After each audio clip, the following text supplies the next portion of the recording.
Welcome back. I'm Richard Louie, live at MSNBC headquarters in New York City. And here's what we're following at MSNBC at the bottom of the hour. The president imploring Saudi Arabia and other Muslim-majority countries and their leaders earlier to drive out Islamic extremism. He wrapped up his day two of his international tour. The president's address praised Islam as one of the world's great faiths, making no mention of his travel ban. In Indiana, Vice President Mike Pence met some opposition as he took the podium for his commencement speech at the University of Notre Dame. Some graduating seniors walking out of the ceremony to protest his past policies as governor. A coalition of student activists called We Stand planned that walkout. And then early this morning, North Korea launched a medium-range missile that traveled about 300 miles before landing into the Sea of Japan, making this the 10th test launch under a Trump White House. Secretary of State Rex Tillerson condemned the attack, calling it disappointing and disturbing. So President Trump stuck to his script this morning when he addressed the Muslim world. Standing before dozens of Arab leaders, he called for unity in the fight against terrorism. He also made this point. We are not here to lecture. We are not here to tell other people how to live, what to do, who to be, or how to worship. Instead, we are here to offer partnership based on shared interests and values to pursue a better future for all of us. Let's bring in Haroon, a fellow at the Institute for Social Policy and Understanding. We also have Wajahat Ali, New York Times contributing opinion writer and attorney as well. Thank you both. Haroon, let's start with this. It was about 30 minutes for those who were able to watch it, about 3,300 words, depending how you count it. Is this a new President Trump doctrine, if you will, or belief when we're talking about the Muslim world abroad? Probably the most disturbing part of the speech, out of a very disturbing speech, was that if you flatter Donald Trump, he just does whatever you tell him to. So we have all these fears about how the Russians have been praising him and he's sort of falling into their trap. The Saudis appear to have flattered him to the extent that he delivered a speech that sounds like basically it was written by a Saudi PR firm. So you think that once he arrived and he saw all this adulation, that he took on a different tone? I think that was evident from the beginning. I mean, obviously these huge arms deals, these huge partnerships that they're announcing were in the works for some time now. They didn't just get decided over 2 days. So this speech was basically to tell Saudi Arabia what it wanted to hear in exchange for Trump to be able to say that he is resetting America's relationship in the Middle East and giving him some good attention when, as we've seen here at home, he's tanking in every respect. Waj, was this a redirection? I'm here in front of 50 leaders, and the way this president has reacted in the past, depending who's in front of him, he adjusts messages. He likes to be liked. And is that what we saw today as he was putting together this speech?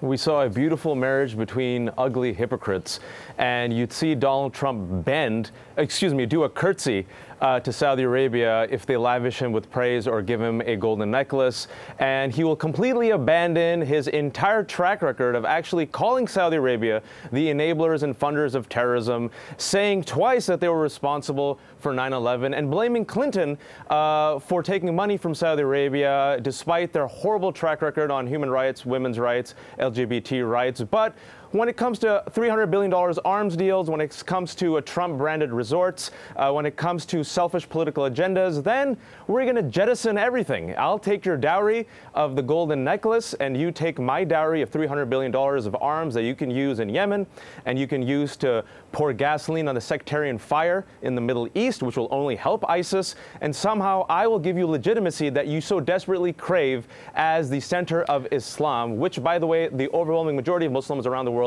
do not give you that legitimacy, Saudi Arabia, because you export Wahhabism, which is an anachronism for most Sunni and Shia Muslims. And that's why I think it was so comical, like what Haroon said. I literally thought that parts of the speech were written by a Saudi PR firm, and the hashtag should have been Make Saudi Arabia Great Again. I mean, it was a huge win for Saudi Arabia. But hey, Trump gets some halal meat, and he gets a sword, and he gets to dance, and he gets the red carpet. So it's good for Trump's ego as well. So, Waj, you're not a supporter of his message there. I just thought it was hypocritical. I thought it was hypocritical. Right. It makes him seem weak because he campaigned on this, and then he goes and does a complete about-face. I do want to, and I'll ask Haroon on that because that's where I was going. Haroon, when we look at the travel bans, the immigration bans that you and I have talked about over the recent months, when they were happening, what will be the proof in the pudding that this really is potentially a shift?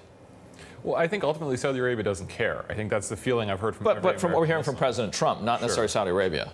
Well, Saudi Arabia is not going to push money into this stuff. Right. All Saudi Arabia wants is someone to back them in their struggle against Iran. It's not even about ISIS. That's the amazing thing. This is actually going to make ISIS stronger. It's about fighting Iran. Is this about Israel and his imminent stop? Definitely. I think that's part of it. Yeah. And I think it's part of just making Saudi Arabia happy and going along with that. Now, that means ISIS gets stronger.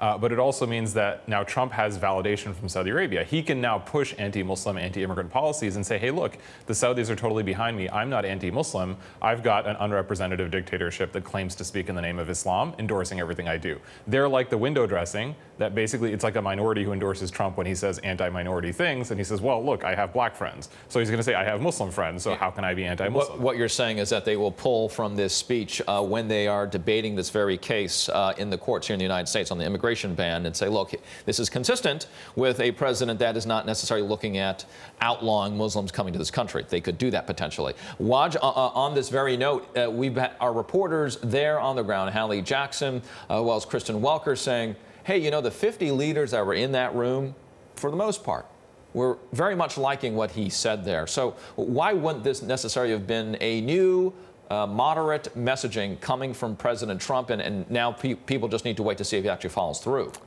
Authoritarians are going to authoritarian. Of course they're going to love Donald Trump, who has a soft spot for authoritarian leaders who lavish attention on him. Sisi, Erdogan, Duterte, Saudi Arabia. And there's an important point here, Richard. These 50 leaders, and especially the Gulf countries, do not represent Islam or the majority of Muslims around the world. The majority Muslim populations around the world are in Indonesia, South Asia, Turkey, Nigeria, and yes, Arab nation states, right. But the Gulf specifically, this was not a speech about Islam. This was not a redirect to the Muslim world. This was not a redirect to all the horribly abusive smears he did against his own citizens, 3 to 4 million who are Muslims. This was very clearly a redirect for Trump administration and GCC countries. This was for their short-term and long-term economic and political benefit. That's what this was. And that's why Saudi Arabia should be smiling ear to ear. Haroon, last word to you. You know, this is ultimately going to make things worse. And I think that's what I want us to focus on. Right now, we're getting excited by the numbers. Worse, you say? This is going to make things worse because right now you've got Iran and Russia facing off against the U.S. and Saudi Arabia, and ISIS is taking advantage of the chaos. This speech was leading towards, we thought he was going to say ISIS. He didn't say ISIS. He made Iran into the enemy, even though 15 of the 19 hijackers were from Saudi Arabia. He made Iran into the bad guy. He's dumping weapons onto Saudi Arabia, which is going to use them where? In Yemen and maybe in Syria. And that gives ISIS an opening. The reason ISIS has a toehold is because everyone else is busy fighting each other instead of fighting them. He should have said ISIS is what you're saying. Haroon Moghul, Waj Ali, thank you so much. Great conversation. Thank you. All right. Next, the end of an era for the greatest show on earth. And next hour, The Point. Ari Melber, the remarkable series of events in the Russia investigation that broke just as Air Force One was taking off for Saudi Arabia.